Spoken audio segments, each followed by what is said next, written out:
बिस्मिल्लाहिर्रहमानिर्रहीम। नाज़रीन, मैं हूँ आरिफ हमीद भट्टी, आम शहरी, और आप देख रहे हैं आरिफ हमीद भट्टी यूट्यूब चैनल।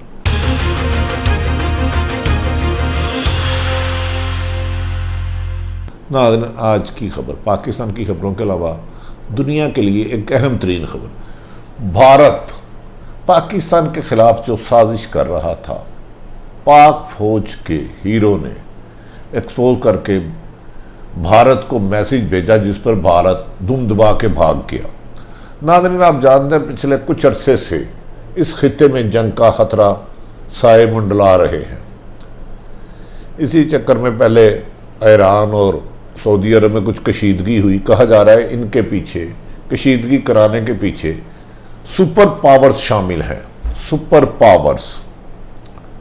कुछ अर्सा कबल भारत अरसा दराज से पाकिस्तान की एलओसी पर फायरिंग कर रहा है, मासूम बेजुबान लोगों, औरतों, बच्चों को शहीद कर रहा है, जिस पर जब पाक फौज की तोपें बोलती हैं तो दुश्मन की तोपें भारत की खामोश हो जाती हैं और वो भाग कर पीछे की तरफ किसी न किसी ढाल के पीछे छुप जाते हैं।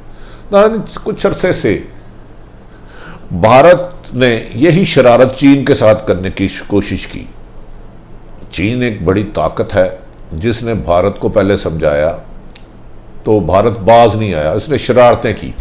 फिर चीन ने 3-4 दफ़ा भारत की ऐसी ठुकाई की कि मार मार के टांगों से, गूसों से, लातों से, मुक्कों से उनके एक कर्नल समेत कई फौजी मार दी और कुछ को कैद कर लिया।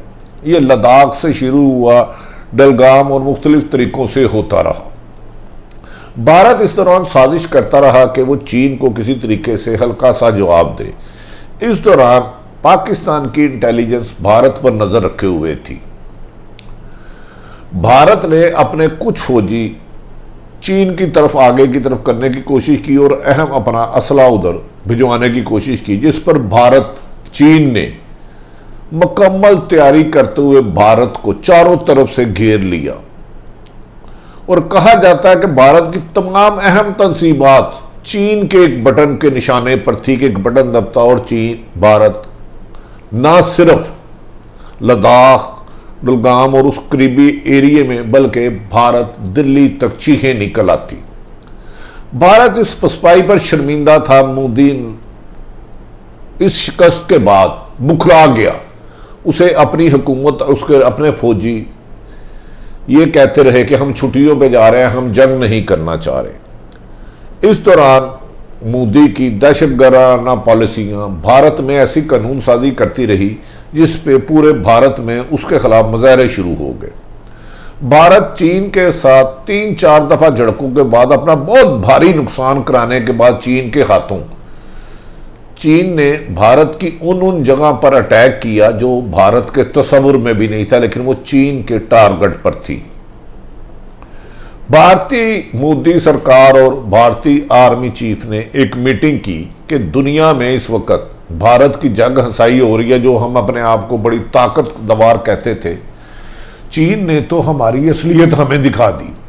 इस दौरान साजिश की गई कि पाकिस्तान पे किसी तरीके से नुकसान पहुंचाया जाए, हल्क सर्जिकल स्ट्राइक की जाए या पाकिस्तान के जो कश्मीर के इलाके हैं उन पर नुकसान पहुंचाया जाए। पाक फौज के 2 अहम तरीन अदारे भारत की नकलो हरकत पर नजर रखे हुए थे। जिस पर भारत एक जगह अटैक करना चाह रहा था तो पाक फौज ने अपना लेटेस्ट असला वहां पहुंचा दिया और भारत को मैसेज पहुंच गया कि अगर भारत ने पाकिस्तान की सरजमीन या कश्मीर की तरफ उंगली भी उठाई तो भारत बम्बे तक पाकिस्तान के टारगेट पा गया। इस पर भारत के ख्वाब अधूरे रह गए और कहा जाता है भारतीय मीडिया के मुताबिक कि एक आला सतही इजलास में हुआ और जिसमें उनके वजीर आज़म नरेंद्र मोदी, उनकी फौज, उनके एयरफोर्स के लोग शामिल हुए और उन्होंने कहा इस मौके पर अगर हमने चीन से शिकस्त का बदला पाकिस्तान से लेना चाहा तो पाकिस्तान की फौज इस वक्त हमसे ज्यादा अलर्ट है और भारत के तकरीबन 3 दर्जन के करीब अहम पॉइंट जहां पाकिस्तान ने अटैक करना था वहां अपने असला, अपना बारूद अपना इकट्ठा कर लिया ताकि भारत को एक जवाब की बदले 30 जगह से जवाब दिया जाए। इससे भारत की फौज की नींदें उड़ गई और भारत में जाके नरेंद्र मोदी को भारतीय फौज ने कहा कि पाकिस्तान पर हमला करना इस वक्त या उनके कश्मीर में कोई शरारत करना, सर्जिकल स्ट्राइक करने का जवाब चीन से ज्यादा खतरनाक आ सकता है।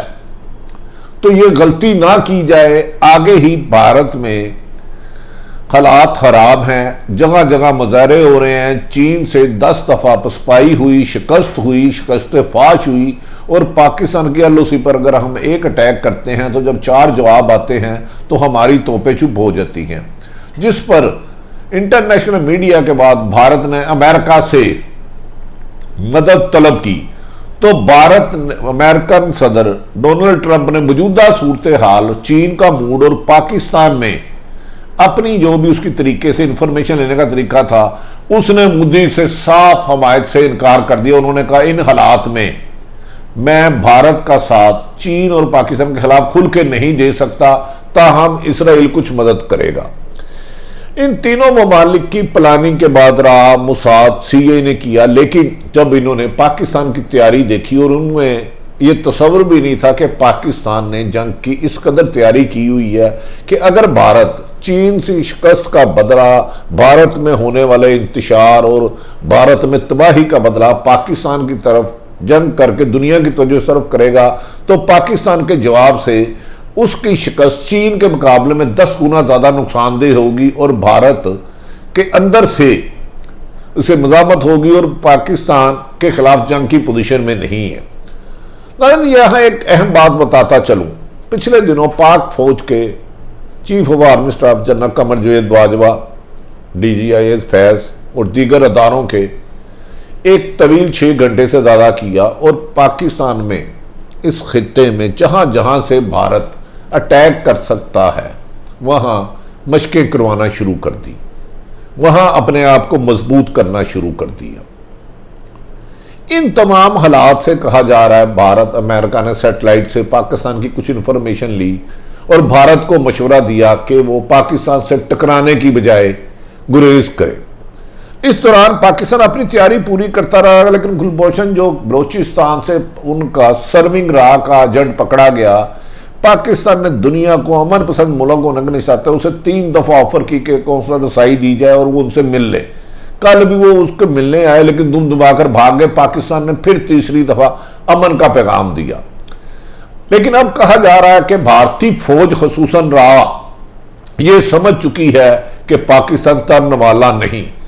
अमेरिका की पुष्टपनाही अपनी जगह, भारत को इसराइल की अपनी जगह। अगर पाकिस्तान पर हमले की वो कोशिश करता है या कोई भी शरारत, सर्जिकल स्ट्राइक नाम की कोई चीज करता है, तो पाकिस्तान की तरफ से जो जवाब आएगा वो भारत के लिए ना सिर्फ शिकस्त होगा बल्कि उसकी फौज के लिए बड़ी तबाही का बायस बन सकता है। ये सारी इंफॉर्मेशन जब भारत और चीन, अमेरिका के दरमियान गुफ्तगू हुई तो ये फैसला किया गया कि सिर्फ LOC पर फायरिंग की जाए, हल्की शरारतें की जाए, लेकिन पाकिस्तान पर हमला करना भारत की शिकस्त का बायस बन जाएगा, क्योंकि पाक फौज के जवान इस वक्त बेताबी से इंतजार कर रहे हैं कि भारत अगर ने किसी कोई हरकत की तो पाक फौज के जवान भारत में जाकर उनकी उन तनसीबात को निशाना बना सकते हैं। इतनी अहमियत और सलाहियत हासिल कर चुके हैं कि भारत के लिए जंग लड़ना तो दरकिनार, अपना इलाका पाकिस्तान के हाथों गुआ बैठेगा, अपने इलाके से हाथ धो बैठेगा। एक तरफ चीन से पसपाई, दूसरी तरफ से पाकिस्तान की नहायत बेहतर फौज की हिकमत अमली दानाई के साथ उसका टारगेट पड़ जाना चीन के भारत के लिए शिकस्त का बायस बना, जिससे भारत धूम दबा के भाग गया कि अब मैं पाकिस्तान पर अटैक नहीं करूंगा। नाज़रीन, ये इस इंटरनेशनल इंफॉर्मेशन जब दुनिया की सुपर पावर को मिली तो उन्होंने जुल्म खलील 3-4 दफा पाकिस्तान आए और उन्होंने ये समझाया कि भारत आपके साथ शरारत नहीं करेगा, आप उनकी गलतियां दरगुजर कर दें और भारत को समझाया जाएगा कि वो मकबूजा कश्मीर में अमन के लिए अपना किरदार अदा करे। और भारत ने अपनी पेशकश भी अमेरिका ने किया कि हम मसालत करा सकते हैं, लेकिन भारत शरारतों से बाद आए, जिस पर पाकिस्तान की तरफ से साफ जवाब दिया गया कि हम अमन चाहते हैं, लेकिन भारत की शरारतों की जवाब देने की ना सिर्फ अहलियत रखते हैं बल्कि बेपनाह भारत का एरिया इस वक्त पाकिस्तान के टारगेट पर है, जिससे भारत में सफ़ा मातम बिछ गया। अब थोड़ा सा ये इंटरनेशनल सिनेरियो, एक तरफ चीन से पिटाई, दूसरी तरफ पाकिस्तान का भारत पर खौफ, भारत के फौजी कहा जाता है कि छुट्टियों पर जाने लग पड़े।